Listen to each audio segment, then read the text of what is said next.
You are sitting across from someone who is smiling and saying all the right things. Yet something inside you goes quiet and cold, not because anything visible is wrong, but because your brain has already detected something their words are trying to conceal.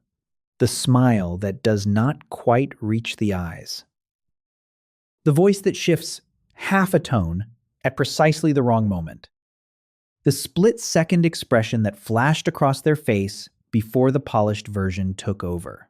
You cannot explain it to anyone or point to a single piece of evidence. But, you always know. And that knowing, that constant, involuntary, draining awareness is one of the heaviest things a person can carry. Because seeing through people is not the gift most assume it to be. It is something far more complicated. Today, I want to reveal the real psychology behind this ability. Why certain minds are wired to catch what everyone else misses. What it actually costs to live with that level of perception. And 3 principles that can transform a burden into something extraordinary. From a neuroscience standpoint, this is not mystical or a sixth sense. It is a specific combination of 2 cognitive processes working together at high speed. The first is called thin slicing. The ability to extract accurate information from very small amounts of data in very short time. The second is incongruence detection. The automatic recognition that something does not match. That the words and the body are telling different stories. Think of the average brain as an audience watching a play. They look at the stage and believe what the actors say. But the perceptive brain works differently. It is not watching the stage. It is watching the curtain behind the stage, noticing the broken props, the prompter's nervous hand, the actor's sweat that was not in the script. Psychologist Paul Ekman spent decades studying microexpressions. Tiny facial movements that flash by in less than 1/25th of a second, revealing the real emotion someone is trying to suppress before the controlled version takes over. Most brains do not register them. But some brains register almost nothing else. When a coworker says they are really happy about your promotion, the perceptive person hears something underneath. The voice rising half a tone, the smile stopping just before it reaches the corners of the eyes. A flicker of something that was not happiness passing across the face before the performance resumed. The brain sends an immediate signal data error. The words and the body do not match. But the most unsettling part is not catching the lie. It is seeing the reason behind it. When pattern recognition combines with deep theory of mind, the mask dissolves. They look at a boss who yells and see a person terrified of losing control. They look at someone who brags constantly and see the pit of insecurity underneath. Craving validation that never arrives. That sounds like a tremendous advantage. But in reality, it is the beginning of 3 psychological traps that can quietly take everything from a person. Trap 1, becoming the villain in your own story. In Greek mythology, Cassandra was given the ability to see the truth, but cursed so that no one would ever believe her. She saw disaster before it arrived, screamed warnings, and people called her paranoid, unstable, and disruptive. This is the Cassandra experience of modern life. Human society runs on a shared agreement, an unspoken contract that everyone signs without realizing it. We wear masks, maintain polite fictions, and allow each other to perform certain versions of ourselves without shining a light into the corners.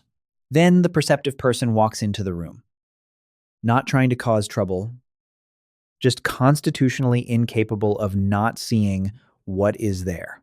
On a first date, while the other person is dazzled by charm and confidence, the perceptive mind has already mapped the psychological structure underneath. The overconfidence that is actually overcompensation. The eyes that keep checking for reactions, proving performance rather than presence. The rushed enthusiasm that feels scripted rather than felt. They tell their friends something is off about this person, and their friends look at them like they are sabotaging their own happiness. At work, it is worse. When a coworker performs victimhood while the office rallies around them, the perceptive person sees the real picture. The missed deadlines, the pattern of manipulation, the tiers deployed strategically. One honest observation lands in the room and everything shifts. The coworker turns on them, labeling them cold, arrogant, lacking empathy. In psychoanalysis, this is called projection. When the truth someone is hiding gets close to the surface, the ego strikes back. The person who saw clearly becomes the villain. Over time, they learn a rule that nobody teaches directly, but life keeps demonstrating their clarity, makes other people feel psychologically exposed. By pure survival instinct, people want to destroy the one who holds their secrets.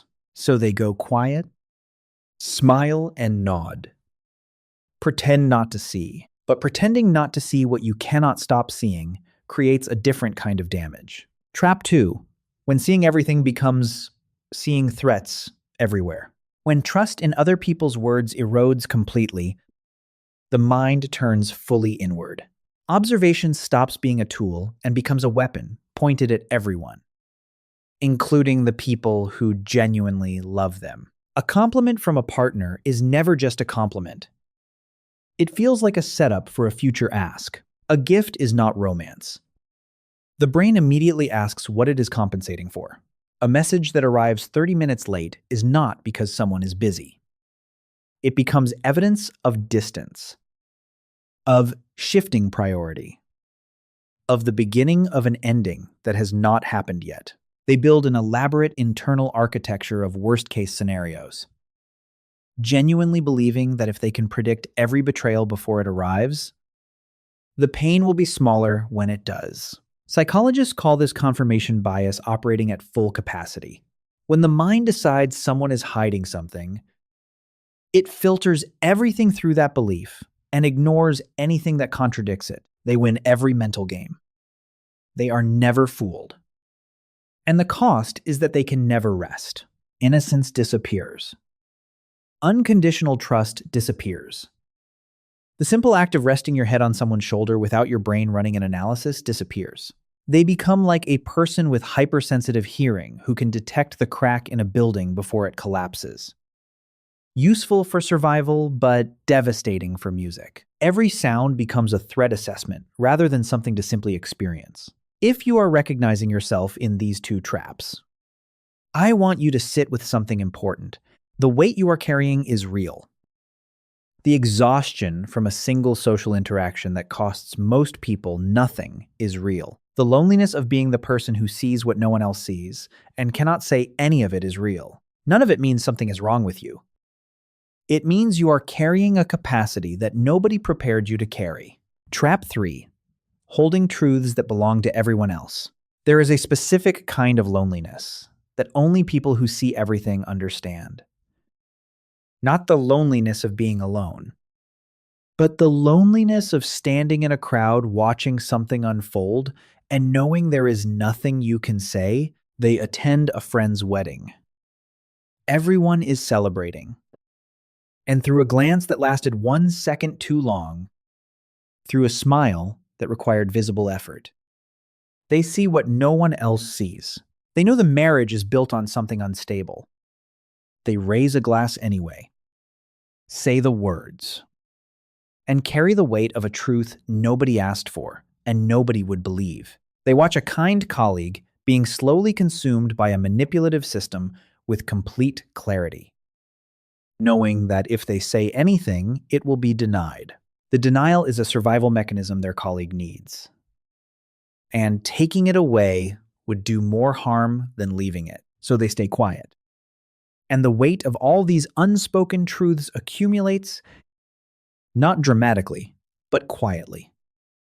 Like water filling a room very slowly. The cruelest part is this, because they are so skilled at reading what everyone else needs. They become extraordinary at providing it. They know how to make people feel seen and understood before a single word has been spoken. But in return, almost no one reads them. No one knows what they actually need. No one knows where they are hurting. People assume they are too strong, too perceptive, too self-sufficient to need anything. The one who understands everyone becomes invisible. They see through the world. But when the world looks back, it only sees its own reflection. Principle 1. Strategic ignorance. This is the art of knowing everything and not reacting to everything.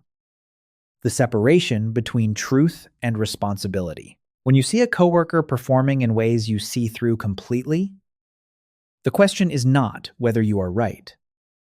The question is whether it is yours to address. Does it affect you directly? Does it require your intervention to protect someone? If the answer is no, practice treating it like a cloud passing across the sky. You can see it is gray without needing to push it away. Your perception is a tool for gathering information that helps you make safer decisions for yourself. It is not a mandate to correct the world. Principle 2. Accept that masks exist for a reason. The suffering of highly perceptive people often comes from holding authenticity to a standard that most people simply cannot meet. Look more carefully at why people wear masks. It is rarely to deceive in a predatory sense. It is usually to survive. The person who brags loudly is a child who was not validated. The person who seems cold and untouchable is someone shaking inside, terrified of being betrayed again. A lie held privately is sometimes the only thing keeping someone from collapsing. When you understand this, something shifts. The disgust softens. And in its place comes something rarer and more powerful. The ability to see the mask clearly and still choose to treat the person inside it with kindness. Not because you were fooled, but because you understood. Principle 3. Give the present moment permission to be enough. The detective trap exists because the perceptive mind is trying to eliminate future pain by predicting it in advance. But the math does not work. If your perception tells you there is a 20% chance something could end badly, living inside that 20% means surrendering the 80% that is real and present and good right now. You can see the thorns on a rose. But if every moment is spent analyzing how sharp each thorn is, you never smell the flower. Practice being intentionally unanalytical sometimes. Not because you have stopped seeing, but because you have decided that this moment deserves to be experienced rather than examined. When you learn to do this, the perception does not disappear. It evolves. You stop being a cold machine, cataloging every flaw, and become something quieter and more powerful.